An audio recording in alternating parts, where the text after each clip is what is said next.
Hi, I'm Dustin Abbott, and I'm here to follow up my review of the new Tamron 28-75mm f2.8 G2 VXD lens with a look at the lens it is replacing, the original and very popular 28-75mm f2.8 RXD. Came out in 2018. It was a big deal at the time because it was a very competent third-party zoom, kind of one of the first big third-party lenses from a company like Tamron or Sigma, and this was the first to land on Sony's FE platform, and it was also competitive in terms of the performance, and it was at a very, very competitive price relative to basically the only other option at that point, which was the Sony 24-70mm f2.8 G Master lens. So here we are about 3 years later, and Tamron has followed that up with a new generation, a G2 second generation improvement on that lens. And if you caught my review of this lens, then you know that I was very impressed with the performance. Today's episode is a little bit different. Some of you are really kind of interested in a little bit more in-depth comparison of these two lenses to help you to make a decision as to whether or not it is worth taking the hit financially to upgrade to the new lens. Now, if you are a new lens buyer, for the most part, this is going to be a no-brainer. There's only about $20 difference in the United States, for example, between the two at the moment. So obviously, you know, there's almost no reason you would buy this lens. Now, I do understand from some of you that in your markets, particularly in Europe, there's a much bigger price gap, and so this comparison may also help you in making that decision. So one of the things I'll do as a part of this is take you into a little bit more of a deep examination of the actual optical performance, and so you can see how much difference, how much has changed there. But first of all, there's a few other things that I want to highlight. There is some significant improvements to the overall build and handling of this lens versus the first generation. Now, the first generation, we excused a lot of things because it was a competent lens at a great price. Times have changed, however, and the market is more competitive. And so looking back, you know, this lens has a very plain overall design, no features to it, and some of the things like the operation of the rings just feel a little bit lightweight compared to some of the newer lenses that we have seen. So the G2 version has improved on a number of those things. It has a new finish that is more resistant to fingerprints. I will note, by the way, that this is the lens that I have owned personally since 2018. I've used it a lot. It's held up very well. I've had no problems with it cosmetically, mechanically, or optically. So it's done really well for me. I have noted, however, that it is prone to picking up fingerprints, any kind of oils on your skin. This new finish is a little bit glossier looking, but it's also more resistant to fingerprints, and they say to scratching, though again, I've not had any problems with scratching on this lens in my personal use. There's no question, however, that it gives it a sleeker look, which is augmented by the fact that while this other lens was all pretty much flush and plain in that sense, this is a more sculpted lens, and so it feels better in the hand ergonomically, just kind of fits better, but also it has a better look. Also improved is the behavior of both of the rings. Again, where everything was pretty much just flush here, particularly the manual focus ring. In this case, you have got a more deeply ribbed, a little bit raised ring that falls to the fingers more easily, but also has a nicer degree of damping. And as we'll also see in a moment, you have a lot more control over the behavior of that ring. It's better damped to begin with, but you have a lot more control also of how it's actually going to operate for you.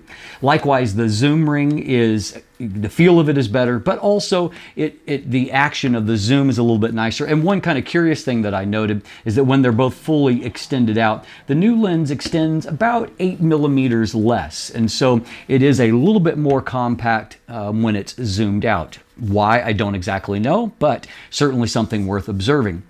Also added here is a couple of important features. One of those comes in the form of a focus hold button, but then there's also a USB-C port that is weather sealed, so you don't have to worry about ingress there of water or dust. However, you can use a USB-C cable to connect to your computer. You can download Tamron's new lens utility software, and through that you can do a lot of things. You can do firmware updates directly to the lens, always very handy to help future-proof your lens, but also you can tweak a lot of different behavior, including, as mentioned, the behavior of that manual focus ring. You can choose which direction it actually focuses in to suit your preferences.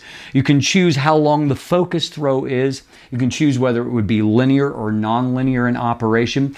And beyond that, when it comes to actual focus, you can even set up a preset A to B focus pull, for example.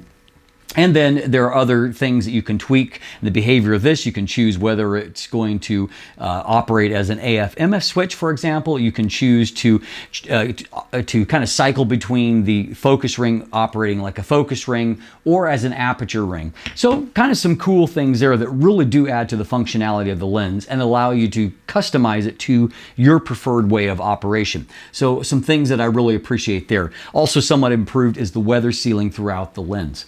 They have also improved the minimum focus distance on both the wide and the telephoto end. You can get basically a centimeter closer on both ends and get a little bit more magnification. It's more apparent, however, on the wide end.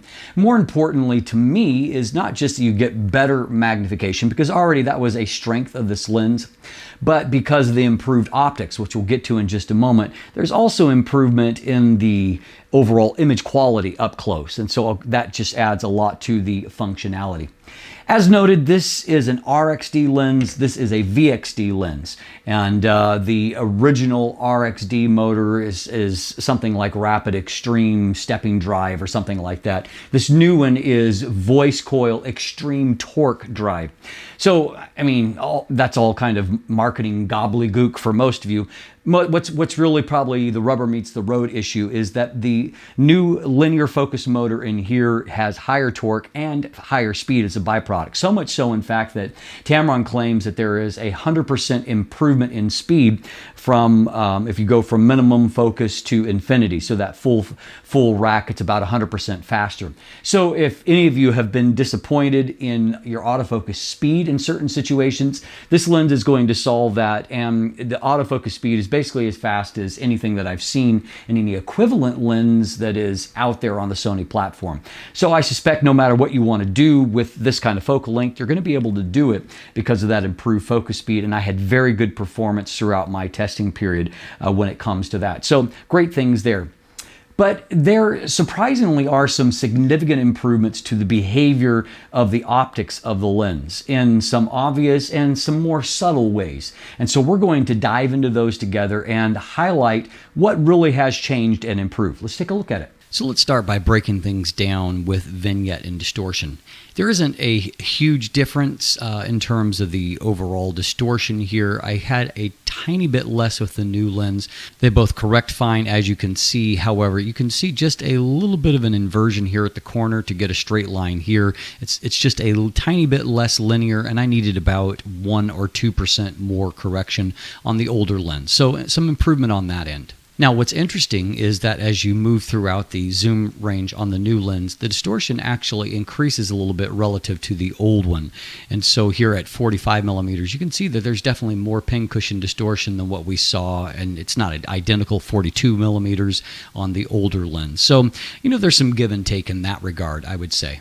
So as noted, the new lens has a little bit higher degree of magnification. But as I said at that point, what's kind of more impressive to me is that there's definitely a higher degree of contrast. And so if we compare identical areas here in our test, we can just see how much clearer things are on the 28 millimeter end, that we're getting a better performance there.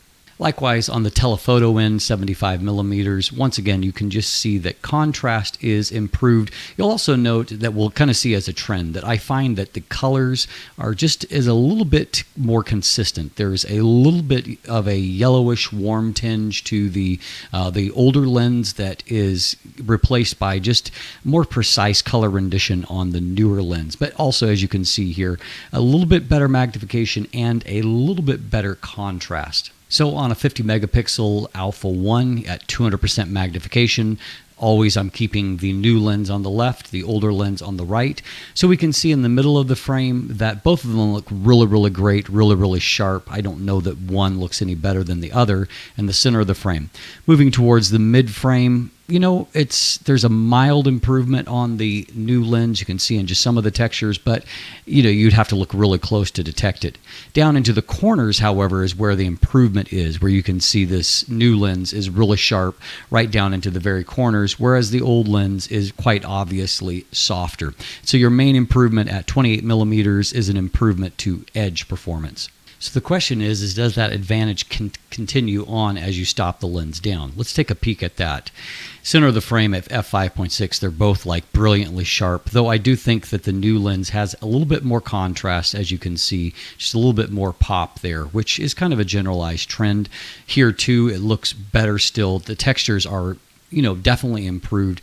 And going down into the corners, that advantage remains here, to where the older lens just definitely looks softer and textures just don't pop in the same way. So if we move on to 35 millimeters, we can see that in the center of the frame, the new lens does look just a hair better, just a little bit better in the contrast more than anything. And in the mid frame, it looks roughly the same. Just the overall, again, it's the color fidelity that I like a little bit better. Down into the corner, there is a mild improvement for the new lens. It's not as striking, but you can see as we go off towards the edge of the frame, it just holds up better as you head towards the extreme corner. And even down here where we're past the bills, you can just see there's better clarity and contrast in between the black and white lines. If we move on to 50 millimeters, taking a look in the center of the frame, you can see that, again, it's just a tiny bit of improvement in contrast overall, and again, just color fidelity in general, but not a huge difference in terms of sharpness. A little bit better, though, in the mid-frame, and contrast it looks definitely better. Just the textures look a little murkier, as you can see over here. Moving down into the corner, and as before, the corners look generally better than what they did on the older lens. Likewise, if we move on to 75 millimeters in the center of the frame, we can see that in this case, 75 millimeters is more noticeably better in the center of the frame. You can see a few things here. You can see, first of all, that contrast and texture rendering is just a little bit better. You can also see here at the writing, there's just a little bit more clarity. It's a little bit more muddy there. If we move off towards the mid-frame here, it's really obvious, the difference between the two lenses. And moving down into the corners, once again, it's an obvious advantage in the corners for the newer lens. Now, all of these things add up to some real-world improvements when it comes to portraits. So first of all, just looking at these two lenses, the two portraits side by side here, you can see that there's definitely a little bit more contrast pop in general, a kind of a three-dimensional quality to the new lens. If we jump into a pixel level, you can see that improved contrast here around the eyes that just kind of stand out more, whereas they look a little bit more kind of veiled in this image. Also look at these skin tones, and you can see that there's a little bit of that yellowish tinge to the older lens. And by the way, they're exact same color balance to, or white balance to this. And so it's not just a kind of a color balance issue. You can also see in the lips the improved contrast and overall detail. It's just a better lens for that. You can also see, looking behind the subject, that the bokeh is softer. Here, there's some outlining effect on that older lens that you can see is just smoother in general here. And if we look up into some of these kind of busier areas, say off here towards the corner, you can see how with the older lens, it's more distracting. There's kind of a nervous quality here, which is just smoother and softer on the newer lens in general. And as I just kind of pan across, you can see in all of these areas that it's just generally softer in general, and thus a little bit more pleasing to the eye. All of that adds up to images that just really pop in a unique way on this new lens. You can see at a pixel level, everything is really, really crisp. And here, even with bright light, the coatings are working really, really great. Here's another similar image that shows off great bokeh quality. This is pretty much out of camera here. You can see just how great the contrast and the detail are. A few of you that have already had your hands on this, I've seen more than one of you refer to this as having a prime-like image quality, and I think that is a fair assessment. It's subtle, different improvements along the way, but you can see that there definitely is improvement to the optical performance. So at the end of the day, we've got improved sharpness, we have got better bokeh, and we have got better color rendering. The byproduct of this is this lens produces images that it's not just the MTF chart improvement. they really are radically improved in terms of the quality of just the look of images that have a higher end, more premium look to them, with just a really great combination of color, saturation, contrast, and then of course sharpness. And so it's not just that I admire the improvements at a pixel level. On a global level, the rendering of the lens, I really do prefer the look of images coming out of this new lens. So all of that adds up to a really obvious improvement if you're a new buyer. And if price is not all that different, obviously this is a no-brainer for you. For those of you that have this lens and you're considering whether or not to sell it to upgrade to the new lens, I can tell you that you probably will be impressed with the improvements to the new lens. At the same time, I always tell people that if you're satisfied with what you have, there's no compelling reason to upgrade just because something new is out there. But if there's something that I've highlighted here that is worth the cost of the upgrade, then I think it's certainly a justifiable expense to move to this new lens. For those of you that have a tighter budget and are watching this here today, the good news is that there are going to be people that upgrade to this lens, which means that there are going to be some copies of this still quite good lens that are going to end up on the used market. And so that may help you to get a new lens, a new to you, maybe lens at a reduced price. I also suspect that there are going to be some significant sales on this lens as they begin to try to clear out, I'm going to assume, stock of this for it to be replaced with the new G2 lens. That's at least been the pattern for Tamron lenses in the past. I hope this has helped you, however, to make a more informed decision. And if you do end up with this new lens, I think you're going to really enjoy it. It is fantastic. I'm Dustin Abbott, and if you look in the description down below, I do have linkage there to my new review of this, the text review, and the image gallery if you want to go look at photos. There's also buying links if you want to go and purchase one for yourself. Linkage to follow myself or Craig on social media, or check out our new channel that we are working together on with different content over there. So be sure to check out Let the Light In TV. There's also a linkage there to become a patron, to sign up for my newsletter, to purchase merchandise. And of course, if you haven't already, please click that subscribe button right here on YouTube. Thanks for watching. Have a great day and let the light in.